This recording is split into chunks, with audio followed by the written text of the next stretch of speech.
Halo semua, perkenalkan saya Dini Nurul Agustina dengan NIM 2506 1207 097.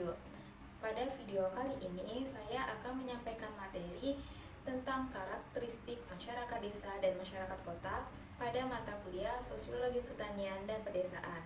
Langsung saja kita masuk ke pembahasannya. Masyarakat desa. Masyarakat desa adalah masyarakat yang bertempat tinggal di mana terdapat jumlah penduduk 2.500 orang yang hidup di wilayah perdesaan dengan cara yang masih sederhana. Mereka biasanya hidup dekat dengan alam dan memanfaatkan sumber daya yang ada di sekitarnya. Mata pencarian yang masih tradisional seperti bertani, berkebun, atau berternak. Dan peralatan yang mereka gunakan juga terbilang sederhana dan belum banyak menggunakan mesin canggih. Kemudian masyarakat kota, yaitu kumpulan warga yang memiliki sifat individualisme tinggi dan beragam yang umumnya menjalani kehidupan modern karena kebiasaan dan tuntutan hidup di kota yang semakin bergantung pada teknologi yang terus berkembang.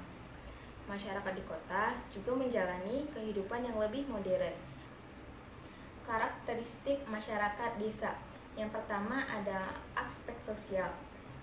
Masyarakat desa memiliki hubungan yang erat antar warga negaranya.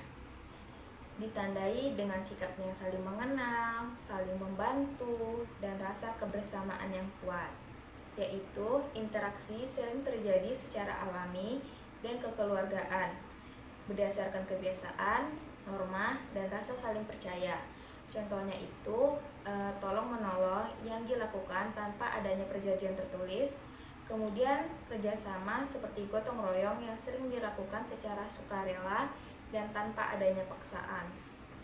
Kemudian yang kedua ada aspek ekonomi. Masyarakat pedesaan sangat tergantung sekali dengan kondisi alam sekitar mereka.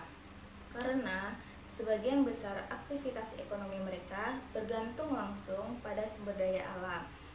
Contohnya, hasil pertanian yang sangat dipengaruhi sekali oleh cuaca, musim, dan kesuburan tanah. Sistem ekonomi yang bersifat tradisional dengan tingkat pendapatan yang relatif sederhana. Kemudian yang ketiga ada aspek budaya.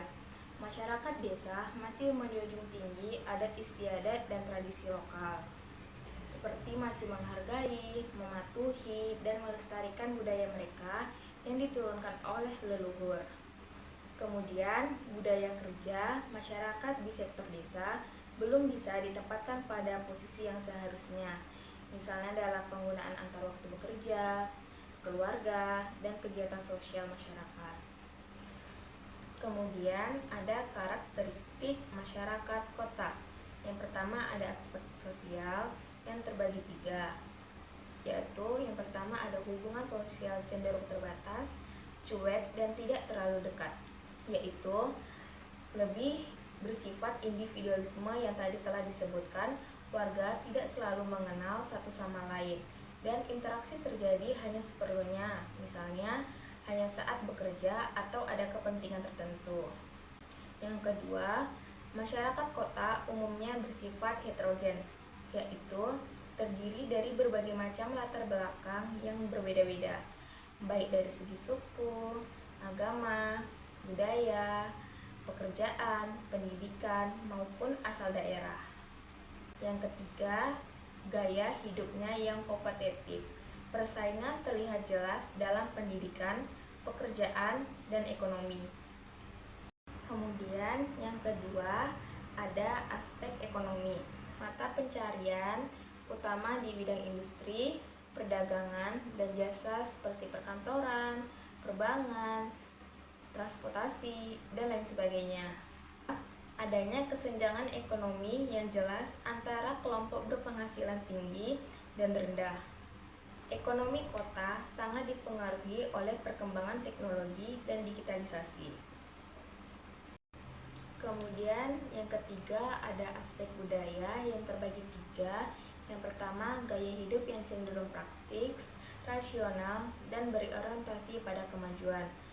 Kemudian yang kedua, budaya kota cenderung plural dan beragam karena bercampur berbagai budaya dari pendatang. Banyak pendatang baru ke kota dari berbagai daerah dengan suku, bahasa, adat, gaya hidup, dan latar belakang yang berbeda yang kemudian bercampur dan hidup secara berdampingan. Yang ketiga, ada budaya kerja yang menekankan pada profesionalisme dan efisiensi. Kemudian ada pola hubungan sosial. Yang pertama ada kebersamaan. Di masyarakat desa, hubungan kekerabatan masih sangat kuat dan hubungan antar warga negara bersifat terbuka dan paternalistik. Warga saling mengenal, saling membantu, dan interaksi dilakukan secara langsung. Sedangkan di kota, hubungan kekerabatan cenderung lebih lemah. Dikarenakan banyak masyarakat kota yang tinggal jauh dari keluarga karena faktor pekerjaan ataupun pendidikan, yang mana menyebabkan interaksi itu terjadi tidak terlalu sering. Kemudian yang kedua ada solidaritas.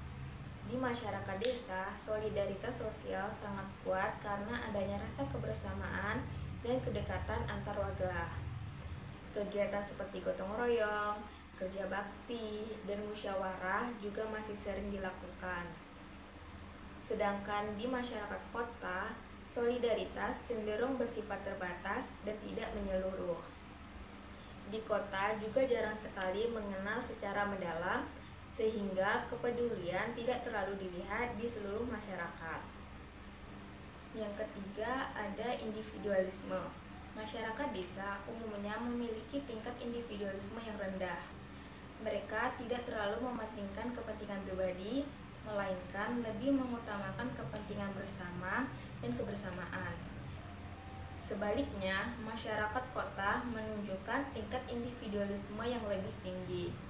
Tiap orang lebih fokus pada urusan, pekerjaan, dan kehidupan masing-masing. Kemudian ada perbedaan dan keterkaitan masyarakat desa dan kota. Kita masuk di perbedaannya terlebih dahulu. Yang pertama ada kecepatan perubahan. Masyarakat desa umumnya mengalami perubahan sosial secara lambat. Sebaliknya, masyarakat kota mengalami perubahan sosial jauh lebih cepat. Yang kedua ada ikatan sosial. Desa memiliki ikatan kekeluargaan yang erat. Kota lebih individualistik, impersonal, dan fungsional atau rasional. Yang ketiga ada mata pencarian. Masyarakat desa cenderung homogen dan kota heterogen. Di desa, mata pencarian warga hampir sama atau sejenis. Misalnya, mayoritas pekerja sebagai petani, nelayan, atau peternak. Karena itu disebut homogen. Di kota, mata pencarian sangat beragam, mulai dari pegawai kantor, pengusaha, buruh pabrik, pedagang, tenaga jasa, hingga pekerja di bidang teknologi. Oleh karena itu disebut heterogen. Yang keempat ada pandangan hidup. Di desa cenderung agamis dan tradisional. Kota lebih sekuler dan duniawi. Kemudian ada keterkaitan masyarakat desa dan kota. Yang pertama ada ketergantungan ekonomi. Desa menyediakan pangan dan bahan baku industri bagi kota. Sementara kota menyediakan hasil industri, teknologi, layanan jasa, atau pendidikan bagi desa. Jadi, mereka bersifat saling melengkapi, bukan saling terpisah. Kehidupan ekonomi keduanya terhubung dan bergantung satu sama lain. Yang kedua, ada transformasi teknologi. Masuknya teknologi seperti internet dan mesin pertanian dari kota ke desa mempercepat perubahan sosial di perdesaan. Yang terakhir ada urbanisasi dan difusi budaya. Perubahan sosial di desa terjadi melalui urbanisasi, yaitu perpindahan ke kota yang membawa budaya baru kembali ke desa. Dengan ini menjadi salah satu jalan masuknya budaya kota ke desa yang akan mendorong terjadinya perubahan sosial di pedesaan. Demikian materi yang dapat saya sampaikan. Apabila ada kesalahan dalam penyampaian materi, saya mohon maaf dan saya ucapkan terima kasih yang telah menyaksikan video ini sampai dengan selesai. Sekian dari saya. Wassalamualaikum warahmatullahi wabarakatuh.